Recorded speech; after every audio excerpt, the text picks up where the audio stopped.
Do I introduce them from here?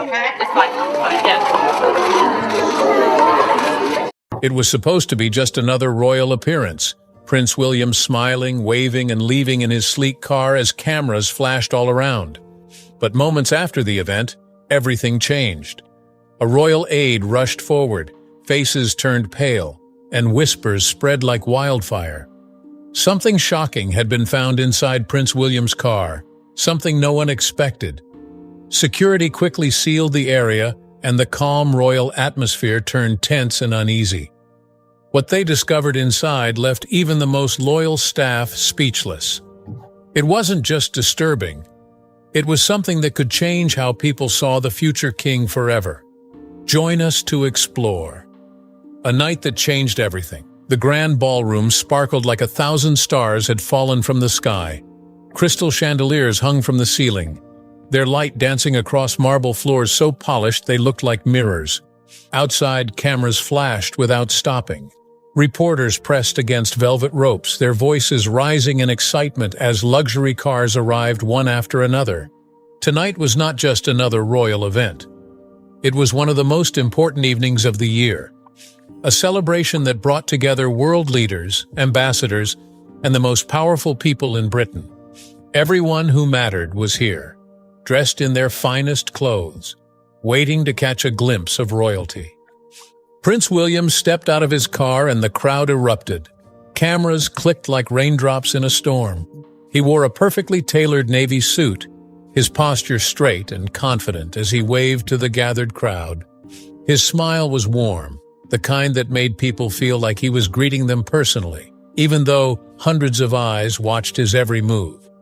He walked through the entrance with practiced ease, stopping to shake hands with dignitaries lined up along the red carpet.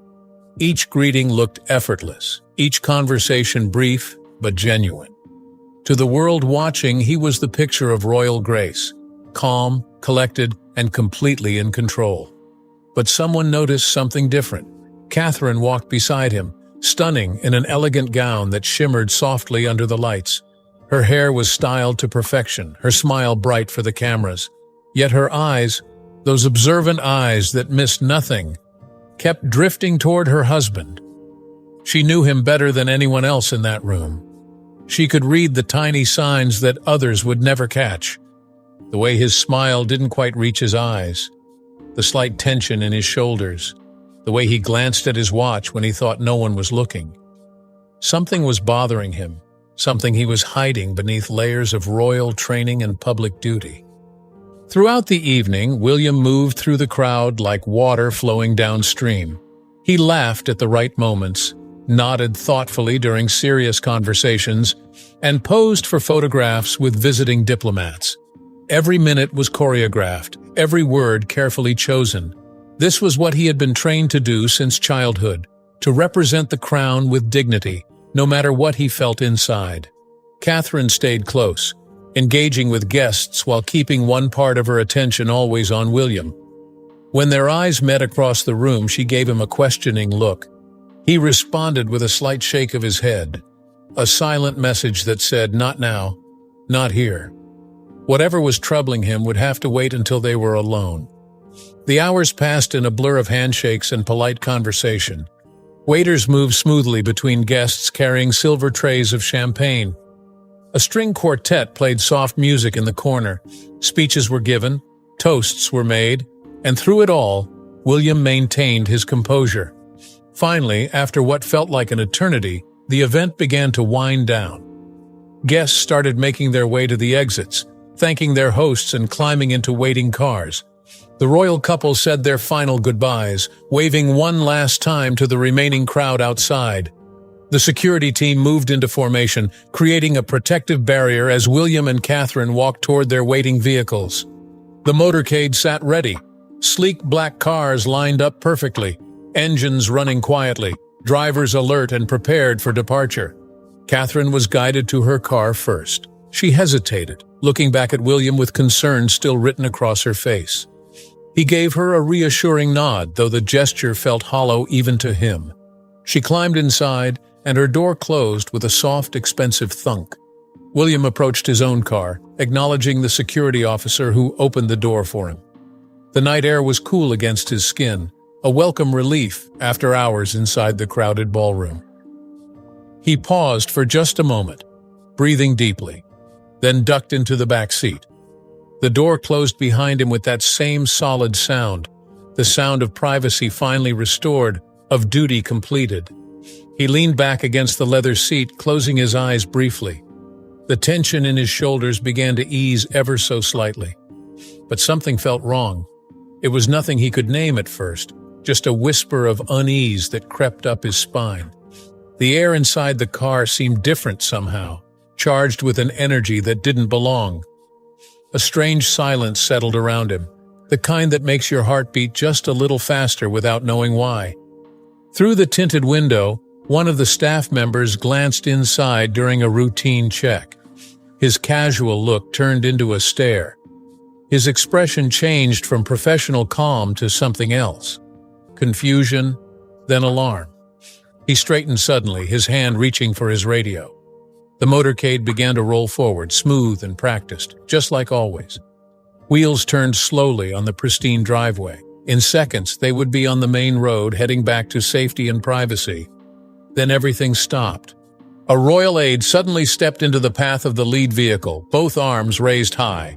His usually composed face showed urgent concern as he waved frantically, signaling the motorcade to halt immediately. Brakes engaged smoothly but firmly. The entire line of cars came to a synchronized stop. Security officers' heads turned in unison, hands moving instinctively toward their communication devices.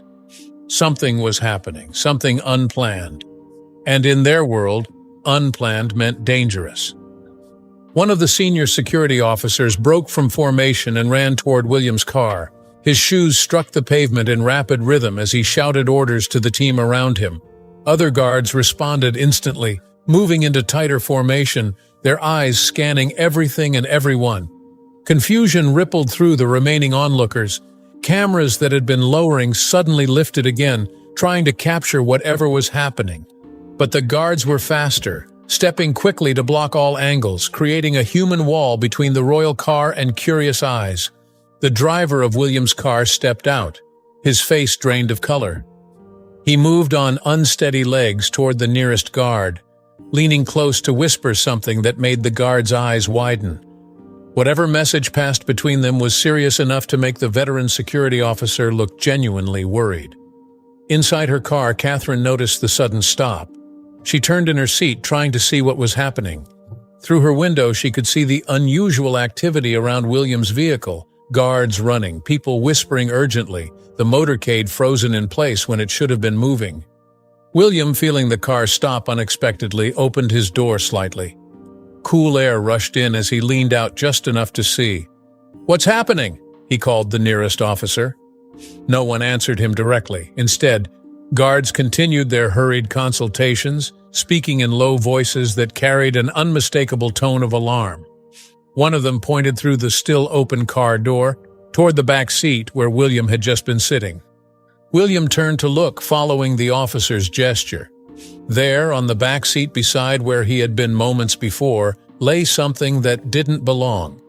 It was partially hidden beneath a document folder, just visible enough to be noticed, but mysterious enough to be concerning. The item seemed ordinary at first glance, yet completely wrong in its placement. How had it gotten there? Who had placed it? And most importantly, what was it? A senior guard stepped closer to the car door, his radio pressed to his ear. He looked at the mysterious item, then at William, then back at the item again. His jaw tightened as he made a decision. "We need to call the palace immediately," he said, his voice steady but grave.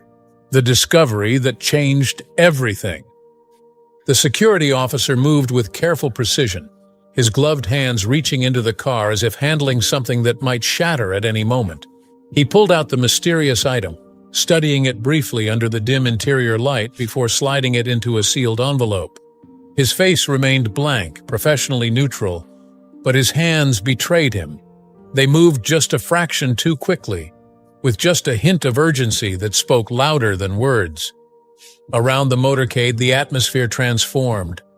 What had been routine suddenly became charged with an electric tension that everyone could feel but no one could explain. A tighter circle of security formed around William's car, their bodies like walls, eyes sharp and scanning, while the few remaining onlookers were gently but firmly guided away.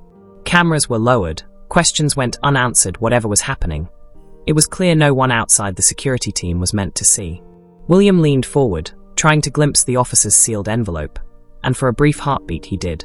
That instant drained the color from his face, his expression shifting from confusion to a disbelief, so deep it left him speechless, staring at the envelope now firmly in the guard's hands.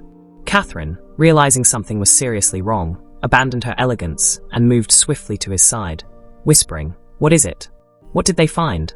William turned to her, and she saw a look that wasn't fear exactly, but an unsettling mix of recognition and shock, as if confronted by a long-buried ghost. He shook his head slowly, unable or unwilling to articulate thoughts that seemed impossible, even as evidence suggested otherwise. Meanwhile, 2 more security officers meticulously searched the car, uncovering a folded paper in the seat pocket and a small object wedged between cushions. Each discovery sparked hushed exchanges, urgent glances, and coded radio calls beyond Catherine and William's comprehension, revealing the deliberate intrusion had been planned by someone with access to a royal vehicle, a chilling realization. As the search concluded, William's soft voice broke the tension. This can't be possible. A senior advisor urged an immediate return to the palace. Catherine took his arm, and this time she remained beside him in the car, the convoy moving with urgent, tense precision, clearing traffic and intersections as though fleeing. Inside, William sat motionless, gazing out the window, memories of cryptic letters, mysterious encounters, and untraceable messages surfacing in his mind, forming a disturbing pattern of someone watching and planning. Catherine squeezed his hand, offering silent support as Buckingham Palace emerged, usually a sanctuary, now appearing vulnerable. William whispered that someone was trying to send a message, but he didn't elaborate. The envelope had been rushed ahead to the palace's top security team for analysis. As they arrived, advisors and security personnel waited, faces serious, the gates closing with a final thud behind them. Inside the private room, heavy curtains shut out the world, and only a small circle of the most trusted officials, advisors, and security personnel gathered around a polished table. William sat at its head, Catherine beside him, hand on his arm, the sealed envelope lying in the center, its contents holding a weight that could change everything. The envelope lay at the center of the table like a sleeping serpent, innocent in appearance, but potentially dangerous in content. Everyone stared at it, hesitant to be the first to act, until the head of security finally donned a fresh pair of gloves and slowly broke the seal, as though any sudden movement might trigger catastrophe. The room held its breath as he opened the envelope and carefully laid out its contents.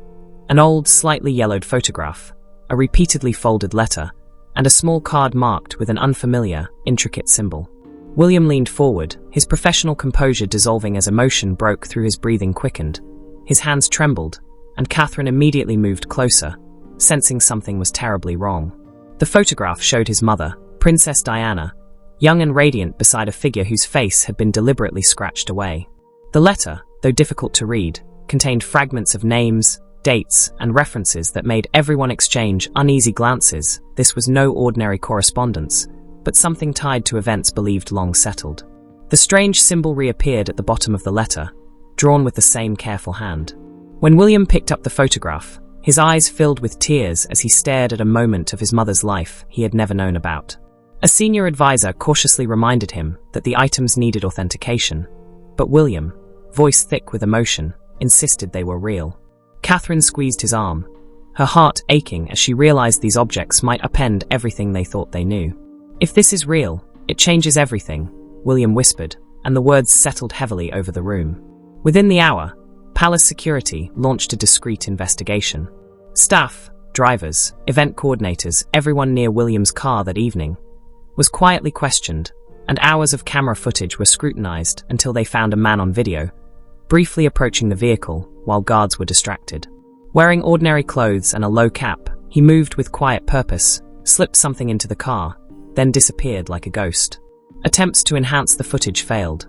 His identity remained hidden. William watched the short clip repeatedly, torn between fear warning him some truths should stay buried and anger, demanding he uncover who was manipulating his family's past. Catherine stayed beside him throughout the long night, silently supporting him while keeping the children shielded from the unfolding crisis. Near dawn, unable to rest, William sat alone in his study, mind racing, when his private phone buzzed. Expecting a security update, he instead found a text from an unknown number. Now you know where it began. The message hit him like a blow. Someone out there knew exactly what he had found. Someone who was watching, waiting, orchestrating the entire situation as morning light crept into the Royal Archive. Shelves lined with leather-bound volumes filled the quiet space of the palace archive, a part of the residence rarely visited, where dust motes danced in the pale sunlight undisturbed for years until today. William entered alone, having sent away his usual security detail, needing privacy, silence, and freedom to search without prying eyes. The archivist, a woman who had served the palace for 3 decades, greeted him with surprise but asked no questions. She understood the discretion required when royals sought old records. William requested files from his mother's era, documents untouched since the late 1990s, personal correspondence, meeting notes, anything sealed after her death. She nodded and disappeared into the maze of shelves, returning with boxes whose faded labels hinted at the secrets inside. William opened them carefully, sorting through stacks of papers and photographs with growing intensity, eyes scanning for connections to the items he had found the night before. Hours passed as patterns emerged. Letters in his mother's handwriting, some marked with the same intricate symbols found on the mysterious card, meeting notes hinting at concerns over trust and privacy, and warnings Diana had recorded to protect herself. His chest tightened as her words echoed decades later, her voice strong yet cautious, her fears and foresight now painfully clear. A call from Catherine confirmed the pattern. She had found notebooks with the same symbols scattered among her mother's belongings. William finally understood that someone close to the family had known about these symbols, guarding knowledge that should have remained hidden. That evening, he visited Diana's former advisor, a man elderly but still sharp, who confirmed the warnings. Diana had feared the misuse of her private documents, knowing powerful people could twist her words against her sons. William realized the discovery was deliberate. Someone had ensured he would see what his mother had feared, forcing him to confront truths long buried. Back at the palace, Catherine sensed a shift in their private residence. Items moved, doors left open, fresh footprints in the garden. Proof they were being watched. Security was increased, and 3 nights later, a motion sensor triggered an alarm near William's garage. Guards pursued an intruder, who slipped through a service entrance, leaving behind another envelope containing a letter from Diana, this one raw and urgent, warning that unfinished dangers extended beyond her own life into the present. William read and reread her words, realizing she had left breadcrumbs to protect him. And in that moment, the stakes became clear. This was about safeguarding the future as well as uncovering the past. The next morning, he summoned his closest advisors and family, standing with Catherine at his side, and revealed everything. The envelope, the archives, the advisor's testimony, the midnight intruder, and the letters resurfacing like ghosts. He spoke of trust betrayed, of a legacy corrupted, of threats once meant to intimidate, but now demanding confrontation. Catherine remained his anchor, supporting him as the room absorbed the weight of his revelations. William concluded with resolve. No secret would dominate their family again, no fear would enforce silence, and no threat would divert them from the truth. Heads slowly nodded, some skeptics hesitant, but even they recognized the force of his conviction. Catherine's hand squeezed his, pride and solidarity shining through. The next morning, the palace itself seemed lighter, as if a long-held burden had finally lifted, signaling that a new chapter had begun.